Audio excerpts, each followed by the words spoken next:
Hey my cookies, today we are going to be making Cajun shrimp fettuccine Alfredo. Let's cook.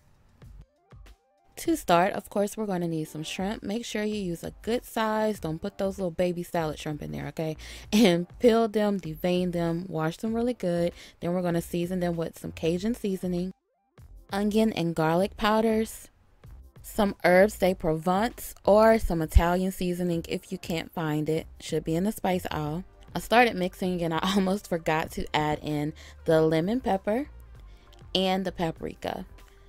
Now go ahead and now give it a good mix. Look at that, well seasoned shrimp. Here in my cast iron skillet, I am heating some olive oil and I'm adding some butter to it to melt. Now the oil will keep the butter from burning. Once the butter melts, go ahead and add in the shrimp in a single layer, and we're going to sear them on both sides until they're cooked. It will take about 1 minute per side. Do not overcook the shrimp. Once they start to plump up and turn pink, they're done. Take them out, place them on a plate, and then tint it with some foil. Okay, now we're going to melt some more butter in that skillet. When that melts, we want to add in some minced garlic and stir that around to saute for 30 seconds. Don't burn the garlic. Now I'm going to add in some Chardonnay. You can use any dry white wine or chicken stock if you don't want to use wine. And we're going to allow that to reduce. We'll know it's reducing when it thickens a little bit. When that happens, pour in the heavy whipping cream. Give it a stir, and as we wait for it to come up to a simmer and heat up, we're going to add in some more Cajun seasoning. Stir that in.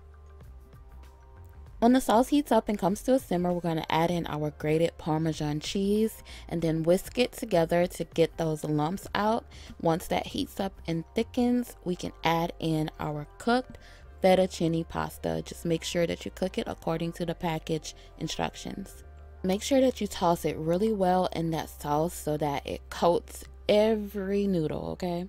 As you can see, we have more than enough sauce, so this pasta will be extremely creamy. I don't do dry pasta. That is not my ministry, okay? You can add the shrimp back in at this time, but I just like to add it to the top when I plate it.